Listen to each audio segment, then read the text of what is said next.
Hello, this is Mark Mitchell, and I just wanted to record a short video before students take their first quiz and exam to give them a little idea of what to expect. And I have already logged into Blackboard, so this file will probably that I'm making today will live somewhere near the quizzes and exams, and I may also post it in the announcements section.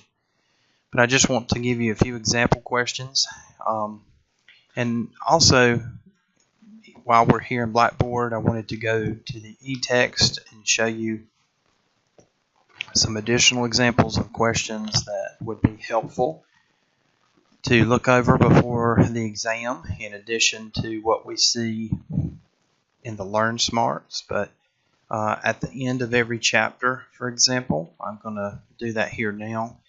There are a list of multiple choice questions. There's also some other fill-in-the-blank and other questions.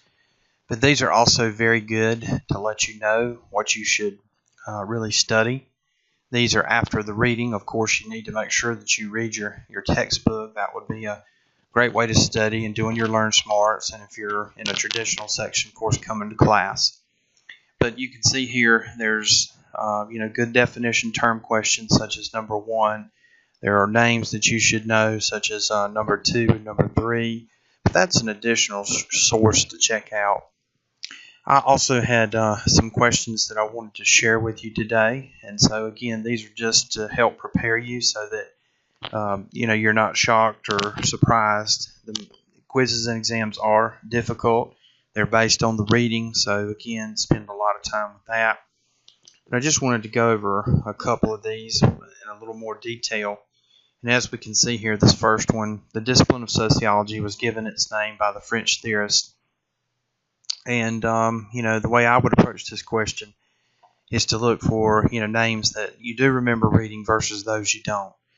And so, A, B, and C we all read in Chapter 1. D we did not. And then it becomes a little bit better odds. But the correct answer to this one is B, Auguste Comte. Number 2, which sociological perspective would view society as a living organism in which each part of the organism contributes to its survival and stability? And again, this is where you have 4 answers that we have covered, including the last one, D, all of these. But again, this is one of our big goals for class, is to learn the difference between these 3 big perspectives. And so the answer here is functionalist. It's functionalist because the definition of this perspective is really matched in what number 2 says.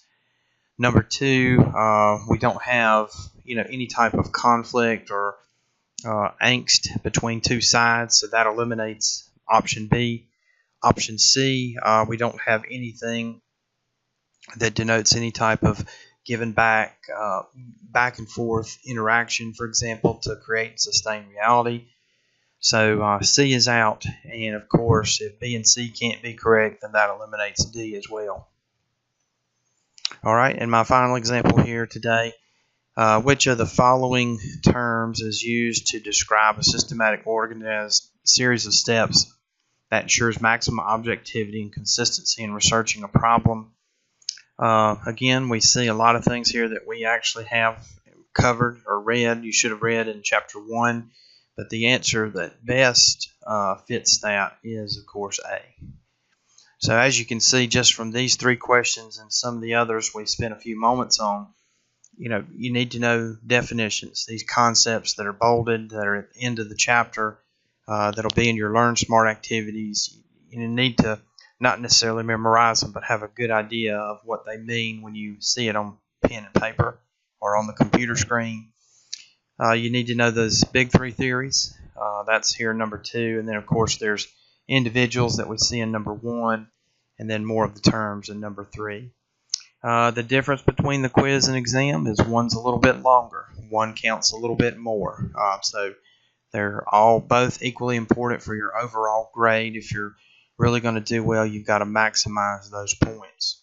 So I hope this has been helpful. If not, please contact me at either my email or my office. Come by at the campus, or of course my phone number, which is listed in the syllabus.